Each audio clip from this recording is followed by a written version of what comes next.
नमो बुद्धाय। जय भीम, जय भारत, जय संविधान, जोहार साथियों, क्या आप जानते हैं कि भारतीय जनता पार्टी शासित केंद्र सरकार के अधीन पिछले कुछ वर्षों के अंदर लगभग 30 लाख सरकारी वैकेंसीज खाली पड़ी हैं। और शायद देश के ज्यादातर लोगों को नहीं पता होगा, department of personal and training का एक ऑर्डर है कि कोई भी वैकेंसी अगर 3 साल से ज्यादा लंबे समय तक अगर भरी नहीं जाती, खाली रह जाती है, तो वो वैकेंसी, वो पोस्ट ऑटोमेटिक एबोलिश हो जाती है।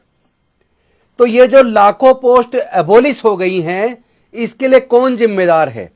इसके लिए वही भारतीय जनता पार्टी की सरकार जिम्मेदार है, जिन्होंने 1990 के अंदर जब मंडल कमीशन की सिफारिश से लागू होने की घोषणा हुई थी, तो वो कमंडल यात्रा पर निकल गए थे मंडल के खिलाफ।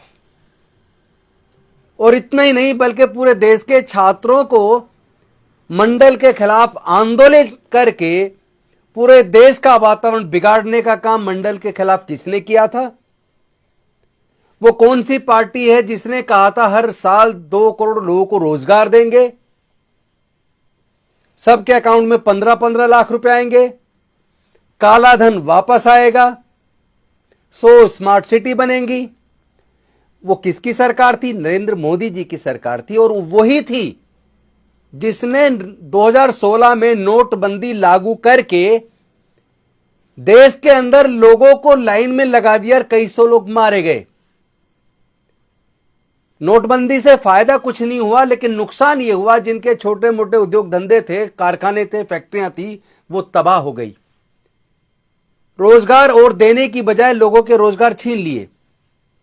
भारतीय जनता पार्टी के सांसद और कुछ उनके नेता आए दिन कहते रहते हैं कि संविधान को बदलना है, संविधान में परिवर्तन करना है तो 400 से अधिक सीटें दो।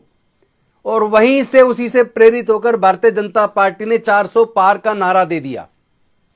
और जब इनके खुद के सर्वे से यह स्पष्ट हो गया कि देश के लोग देश के संविधान और लोकतंत्र की रक्षा के लिए खुद निकलकर सामने आ गए हैं, देश के लोग इंडिया गठबंधन को जिताने के लिए अपील कर रहे हैं, देश के लोगों ने पार्टी पॉलिटिक्स से ऊपर उठकर देश के संविधान और लोकतंत्र को बचाने का संकल्प ले लिया है, और इनके सर्वे से इनको पता चल गया भारतीय जनता पार्टी को कि इनकी 150 के आसपास सीटें आ रही हैं, पूरा एनडीए मिला के 200 से नीचे जा रहा है। इस बौखलाहट में वो पार्टी जिसके नेता आए दिन संविधान बदलने की बात करते थे, आरक्षण को खत्म करने की बात करते थे, आज नरेंद्र मोदी जी कह रहे हैं कि अनुसूचित जाति जनजाति पिछड़े वर्ग का आरक्षण कोई खत्म नहीं कर सकता जब तक भारतीय जनता पार्टी है।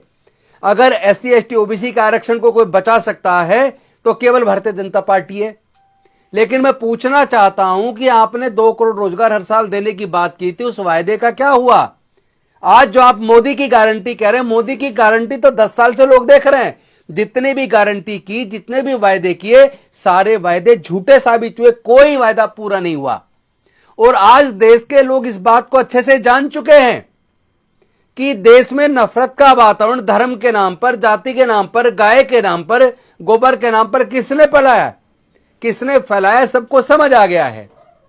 और आप जितने भी वायदे कर रहे हैं, आपका कोई वायदा अब कोई जनता भरोसा करने वाली नहीं है आपकी गारंटियों के ऊपर, चूंकि आपके सारे वायदे झूठे साबित हुए। एक व्यक्ति कह रहे थे भारतीय जनता पार्टी के कि बताइए उनके घोषणा पत्र में बीजेपी के कहां लिखा है कि वो संविधान बदलेंगे। लेकिन मैं कहना चाहता हूं कि फिर ये मंगलसूत्र की और आपका सोना छीनने की, प्रॉपर्टी छीनने की बात कहां से आ गई? ये तो किसी के भी घोषणा पत्र में नहीं लिखा, ये तो इंडिया अलायंस के में भी नहीं लिखा, किसी और पार्टी के में भी नहीं लिखा कि किसी की प्रॉपर्टी छीन लेंगे, किसी का मंगलसूत्र छीन लेंगे। फिर ये हिंदू मुसलमान की बात कहां से आ गई?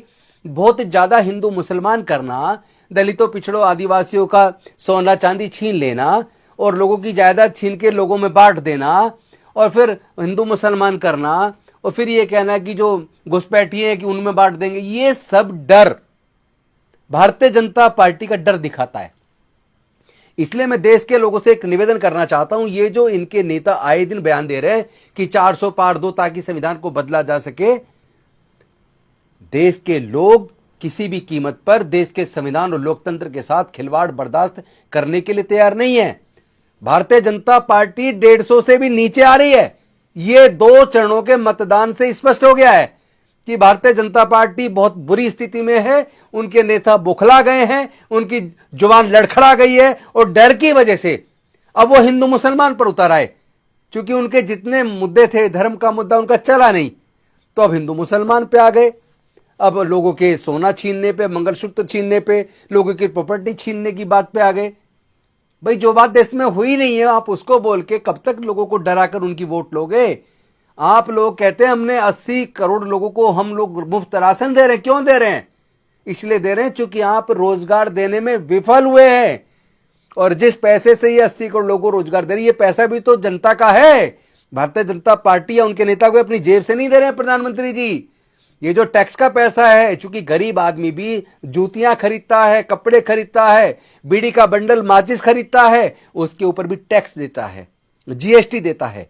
उस जीएसटी के पैसे से आप उनको आज अनाज देने की बात कर रहे हैं 5 किलो। भाई, उन लोगों को स्वाभिमान का जीवन चाहिए, लोगों को रोजगार दे दीजिए। पहले जब आप नहीं दे रहे थे 80 करोड़ लोगों को मुफ्त राशन, क्या तब लोग भूखे मर रहे थे? क्या तब भी लोग कमा के खा रहे थे ना? आपने रोजगार छीन लिया, देश के सारे सार्वजनिक उपक्रम बेच दिए, पढ़ाई को महंगा करके लोगों से पढ़ाई छीन ली, नौकरियों के अवसर आपने बंद कर दिए। सरकारी नौकरियों में दलित, पिछड़े, आदिवासी आ जाया करते थे, वो सारे सार्वजनिक उपक्रम आपने बेच खाए।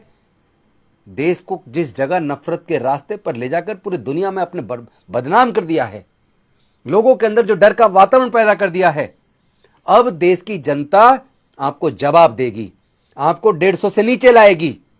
भूल जाइए 400 पार का सपना। और ये जो आप नफरत का बीज बो रहे हैं, देश के लिए खतरनाक है। देश की जनता देश के संविधान को, देश के लोकतंत्र को हर कीमत पर बचाएगी और आपस में जो प्रेम का जो वातावरण है उसको वापस लाएगी। देश नफरत से नहीं चलता, प्यार से चलता है।